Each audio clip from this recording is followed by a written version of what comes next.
तो आज अपन पढ़ेंगे विनय के पद का अगला जो पद है आपका।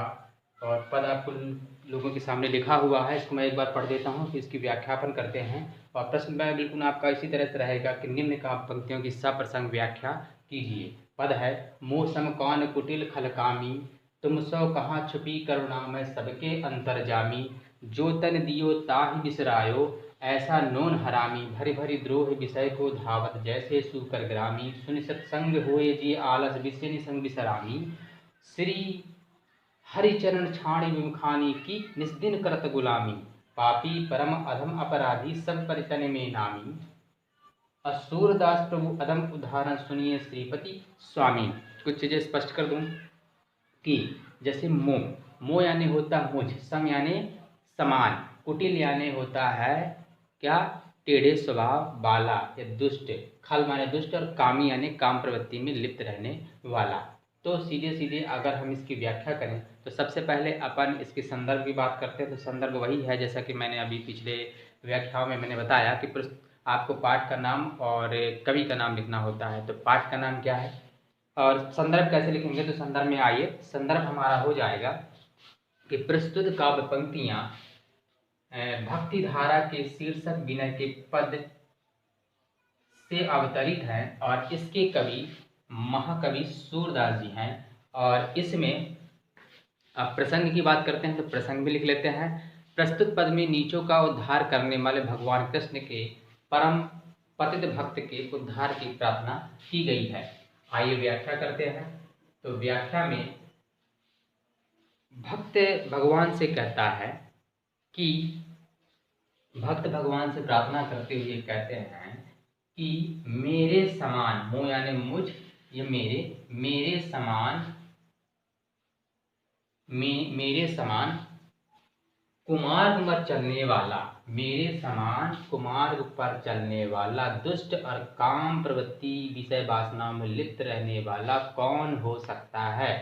तुम सो कहाँ छुपी करुणा में सबके अंतर्जामी, आप तो अंतर्यामी हैं, सबके अंतर्यामी हैं, आप सबके मन की बात को जानने वाले हैं, आपसे कोई बात छुपी नहीं है, आप करुणामय दयानिधि हैं। जो तन दियो ताहि बिसरायो, आपने जो यह शरीर मुझे दिया है सेवा कार्य के लिए, मैं उसे ही भूल गया हूँ। ऐसा नौन हरामी, मैं ऐसा नमक हरामी हूँ कि आपने जो तन सेवा के लिए मुझे दिया था मैं उसे ही भूल गया हूँ। भारी भारी द्रोह विषय को धावत जैसे सूकर ग्रामी। अब देखिए भारी भारी, यहाँ पर एक ही शब्द एक से अधिक बार आया है तो यहाँ पर पुनरुक्ति प्रकाश अलंकार होगा। तो भारी भारी द्रोह विषय को धावत जैसे सूकर ग्रामी, मैं बार बार विषय वासनाओं की ओर ठीक उसी प्रकार दौड़ता हूँ जिस प्रकार गांव का सुअर जो होता है वह गंदगी की ओर भागता है।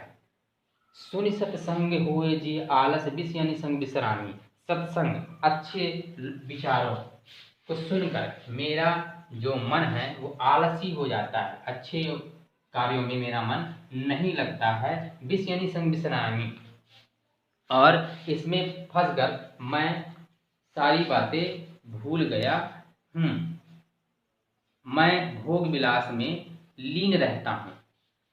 अब अगला है, श्री हरि चरण छाण विमुखानी की निस्दिन करत गुलामी, भगवान के चरणों को छोड़कर इनकी विरोधी वासनाओं की दिन रात गुलामी करता रहता हूँ, अर्थात इंद्रियों की इच्छा पूर्ति में ही हर समय लगा रहता हूँ। निस दिन करत गुलामी, मैं इंद्रियों की इच्छा पूर्ति में ही हर समय लगा रहता हूँ, उनकी गुलामी करते रहता हूँ, इंद्रियों की गुलामी करता रहता हूँ। पापी परम अदम अपराधी सम पतितन मैं नामी, मेरा नाम जो है पापियों में, नीच में, अपराधियों में मेरा नाम हो गया है। सूरदास प्रभु अदम उदाहरण सुनिए श्रीपति स्वामी। सूरदास जी फिर कहते हैं कि हे श्रीपति स्वामी भगवान विष्णु, आप मुझ नीच का उद्धार कीजिए, आप सभी प्राणियों का उद्धार करने वाले हैं, इसलिए मेरा भी उद्धार कीजिए। तो ये हो गया। अब लास्ट में हमें पता है कि व्याख्या के बाद विशेष लिखना पड़ता है। तो जैसा विशेष आपको पिछले व्याख्याओं में लिखाया गया वही विशेष आपको लिखना है, क्योंकि आपको पता है कि सूरदास जी ब्रजभाषा के कवि है, तो इसलिए ब्रजभाषा आ जाएगी, भाषा आपकी ब्रजभाषा। और उसके बाद आप लोगों का आ जाएगा शुद्ध साहित्य के मुहावरे। ब्रजभाषा का प्रयोग तो हुआ ही है। अनुप्रास, पुनरुक्ति, प्रकाश मैंने यहाँ पे बताया। अनुप्रास अलंकार जैसे आपका का वर्ण कई बार आया है, तो यहाँ पर अनुप्रास अलंकार हो जाएगा। और पद जो है पद छंद है और ये पद शैली है। और यहाँ पर दूसरा विशेष आप लोग लिख सकते हो कि भक्त ने अपने उद्धार का निवेदन किया है। तो इस तरह से आप लोगों को ये व्याख्या समझ में आ गई है। अब नेक्स्ट वाला भी अपन समझ लेते हैं। अगला हमारा काव्य पंक्तियां हैं, पढ़ते हैं। जापर दीनानाथ ढरें, सोई कुलीन बड़ सुंदर सोई, जिह पर कृपा करें। कौन विभीषण रंक निशाचर, हरि हस छत्र धरें। राजा कौन बड़ो रावण, तय गर्भ ही गर्भ करें। रंकब कौन सुदामा हूँ तय, आप समान करें। अधम कौन है अजामिल तय, जम तह जात डरें। कौन विरक्ति अधिक नारद तय, निज दिन भ्रमित फिरें। जोगी कौन बड़ो शंकर तय, ताको काम छरें। अधिक कुरूप कौन कुबिजा तय, हरिपति पाई तरें। अधिक स्वरूप कौन सीता तय, जन्म वियोग भरें। यह गतिमति जान नहीं को, कि रस रसिक धरें। सूरदास भगवत भजन बिनु, फिर जठर जरें। अब इसका हम संदर्भ लिखेंगे, फिर प्रसंग लिखेंगे, फिर व्याख्या करेंगे और अंत में हम विशेष भी लिखेंगे। तो आइए स्टार्ट करते हैं संदर्भ से। तो प्रस्तुत काव्य पंक्तियाँ हमारी पाठ्य पुस्तक हिंदी के भक्ति धारा के शीर्षक विनय के पद से ली गई हैं और इसके रचयिता महाकवि सूरदास जी हैं। और प्रसंग की बात करते हैं तो प्रस्तुत काव्य पंक्तियों में कवि ने बताया है कि जिस पर भगवान श्री कृष्ण की कृपा हो जाए उसका सभी तरह से कल्याण हो जाता है। अब व्याख्यान में आ जाते हैं तो प्रस्तुत पंक्तियों में कवि कहते हैं कि जापर दीनानाथ धरें। अब इसका अर्थ यदि मैं बता दूं एक बार तो बिल्कुल आप इसका अर्थ भी लिख लें। जापर माने होता है जिस पर, दीनानाथ हो गया ईश्वर, और धरें यानी हो जाए सोई। कुलीन, कुलीन यानी होता है सुंदर, उच्च कुल में पैदा होने वाला, और बड़ा यानी बड़ा सुंदर, और जिह पर कृपा करें और जिस पर कृपा हो जाए। और सोई माने होता है वही। विभीषण आप जानते हैं राजा का भाई, निशाचर राक्षस। हरि भगवान, हंसी यानी हंसकर मुस्कुराकर, छत्र यानी मुकुट, और कौन बड़ा रावण, गर्व ही यानी घमंड होता है, गर्व करें। रंग का भिखारी हो गया, गरीब हो गया, सॉरी रंग का यानी गरीब हो गया। आप फिर इसमें अपन देखें अधम यानी नीच हो गया, और जम या मैमराज हो गया। अब इस तरह से यदि हम इनके अर्थ जान जाएं और किताब उठाएं, किताब में आप लोग को शब्दार्थ दिया हुआ है, एक बार शब्दार्थ अच्छी तरह से देख लेंगे, व्याख्या अपने आप समझ में आ जाएगी। तो अपन व्याख्या बताते हैं। तो आइए शुरू करते हैं। जापर दीनानाथ धरें, तो कवि कहते हैं जिस पर भगवान की कृपा हो जाती है, या जिस पर भगवान जो हैं क्या हो जाते हैं, कजुका जिस पर हो जाए भगवान का, वह उच्च कुल का हो जाता है। जिस पर वे कृपा कर देते हैं वही अत्यधिक सुंदर हो जाता है। जिस पर वे कृपा कर देते हैं वही अत्यधिक सुंदर हो जाता है। जिस पर भगवान के का झुकाव हो जाए वह उच्च कुल का हो, वह उच्च कुल का, जिस पर भगवान का झुकाव हो जाए वह उच्च कुल का हो जाता है, और जिस पर भगवान की कृपा हो जाए वह बड़ा सुंदर हो जाता है। कौन विभीषण रंक निशाचर, हरि हंसी छत्र धराए। विभीषण के समान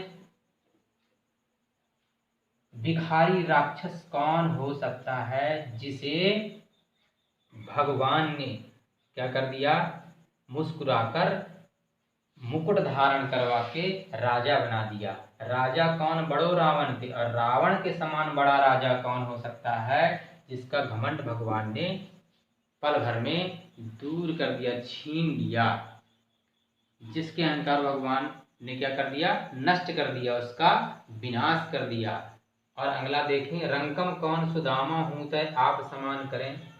सुदामा के समान गरीब कौन हो सकता है? जिसे भगवान ने अपने समान कर दिया अर्थात राजा बना दिया। अधम कौन है? अजामिल तय जमतह जात तरह।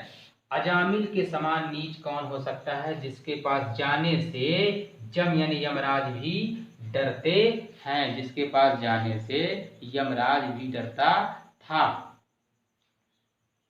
अपने पुत्र नारायण का नाम लेने मात्र से भगवान ने उसका भी उद्धार कर दिया। कौन विरक्त अधिक नारद तय निज दिन भ्रमत फिरे।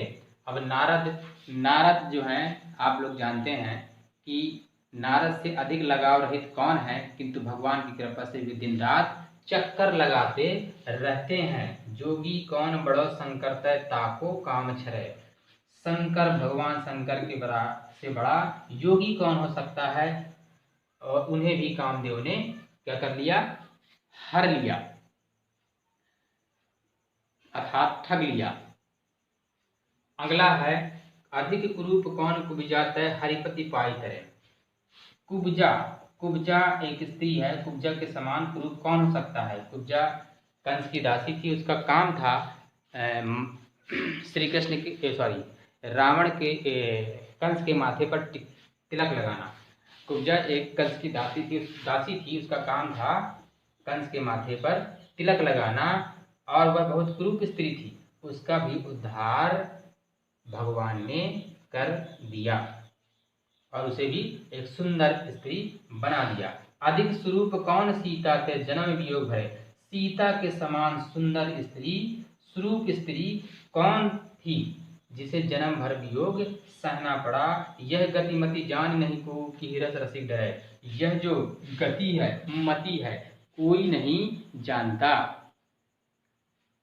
कि किस भाव पर ईश्वर खुश हो जाएंगे, किस भाव पर ईश्वर खुश हो जाएंगे।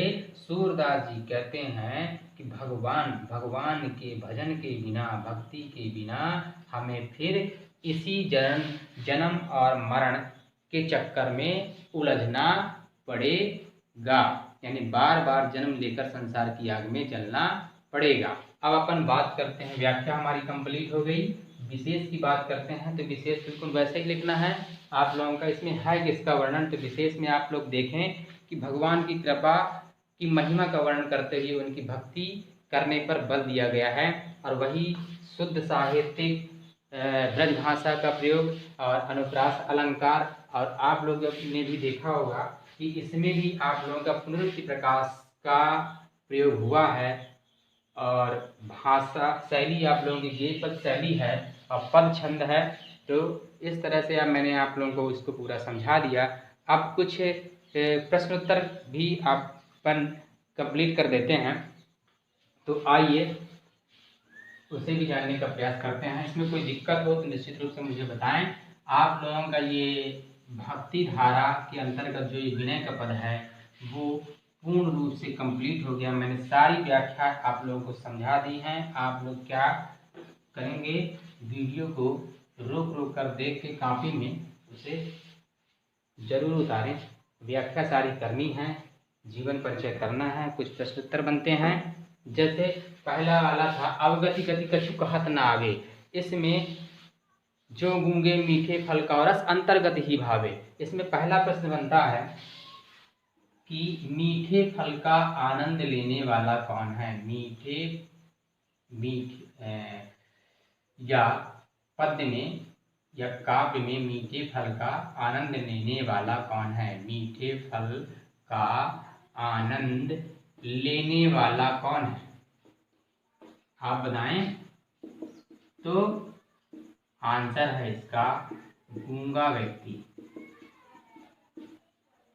गूंगा व्यक्ति मीठे फल को खाकर उसके स्वाद का अनुभव अंदर ही अंदर करता है, वह शब्दों के माध्यम से वर्णन नहीं कर पाता। तो एक नंबर का एक अंक का आप लोगों का कुछ मैं क्वेश्चन बता देता हूं। अधिकतम 30 अंक के आप लोगों के आने हैं, तो ये ज़्यादा इंपॉर्टेंट है, इसे अच्छे से पढ़ें। अब मैं बोर्ड में नहीं लिखूंगा, इसको आप लोगों को मैं बता देता हूँ, सिर्फ कॉपी में आप लोग नोट करें। तो अगला भी क्वेश्चन आप लोगों का हो जाएगा। तो अगले भी आप लोगों को क्वेश्चन अपन बताते हैं, तो उसे भी आप लोगों को देखना है। जैसे अवगुणों पर ध्यान न देने के लिए सूरदास ने किससे प्रार्थना की है? अवगुणों पर ध्यान न देने के लिए ईश्वर ने किससे प्रार्थना की है? तो आप लोग आंसर बताएं। तो ईश्वर ने भगवान से प्रार्थना की है कि आप जो है अवगुणों पर, हमारे अवगुणों पर ध्यान न मत दीजिए। आप तो सबको समदर्शी, समान रूप से देखने वाले हैं, इसलिए आप हमारे अवगुणों पर ध्यान मत दीजिए। अब अगला है, पारस में कौन सा गुण पाया जाता है? तो पारस में किसी भी लोहे को शुद्ध सोने में परिवर्तित करने का गुण पाया जाता है। अगला क्वेश्चन है, जायसी के अनुसार, सॉरी ये अपन तो पढ़ाई नहीं है, ईश्वर ने रोगों को दूर करने के लिए भी मनुष्य को क्या दिया है? तो ईश्वर ने रोगों को दूर करने के लिए आपको स्वाभाविक पता है औषधि दी है। अब अगला क्वेश्चन है हमारा, सूरदास ने निर्गुण की अपेक्षा सगुण को श्रेष्ठकर क्यों माना है? तो सूरदास जी ने निर्गुण की अपेक्षा सगुण को श्रेष्ठकर इसलिए माना है क्योंकि निर्गुण भक्ति में आपने देखा होगा कि निर्गुण निराकार ब्रह्म के न कोई रूप होता है, न रंग होता है, न गुण होती है, न जाति होती है। ऐसे में मन कहाँ भटके और कैसे उनकी आराधना करें और उसके विषय में कुछ कह पाना संभव नहीं है। और निराकार भक्त मन और वाणी के लिए अगमनीय है। निर्गुण ब्रह्म का ना कोई स्वरूप है, तो आप लोग जानते हैं, और उसे पाने की कोई युक्ति भी नहीं है।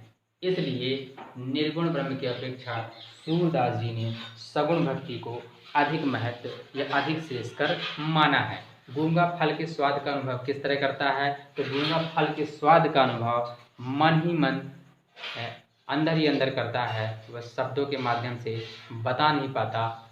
और कुब्जा कौन थी और उसका उद्धार कैसे हुआ? तो मैंने अभी भी बताया कि कुब्जा कुबड़ी थी, वह कंस की दासी थी, और ब्रज में गोपियों को यह खबर फैली थी कि मथुरा में श्री कृष्ण कुब्जा के प्रेम में फंस गए हैं, इसलिए गोकुल नहीं लौट रहे हैं। श्री कृष्ण ने कुब्जा का कुबड़ सीधा करके उसका उद्धार कर दिया।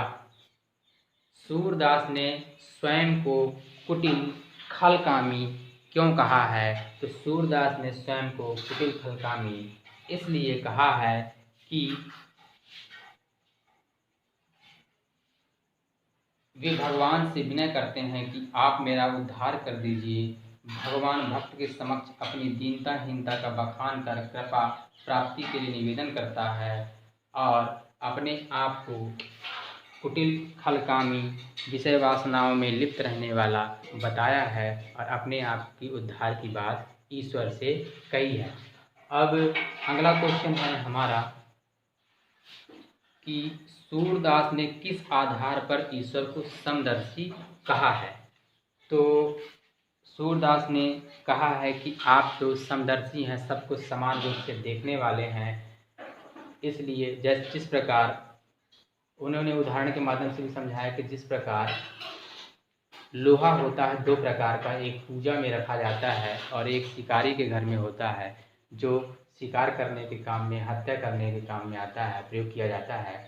लेकिन पारस पत्थर दोनों में अंतर नहीं समझता और दोनों को ही शुद्ध सोना बना देता है। एक नदियाँ होती है जिसमें शुद्ध जल बहता है, और एक नाला होता है जिसमें अशुद्ध गंदा जल बहता है। लेकिन जब दोनों गंगा नदी में मिल जाते हैं तो दोनों का नाम गंगा जल ही पड़ जाता है। तो ठीक उसी प्रकार आप भी हम में भेद न करते हुए, चाहे हम अच्छे हैं या बुरे हों, आप तो समदर्शी हैं, सबको समान रूप से देखने वाले हैं, आप हमारा उद्धार कीजिए।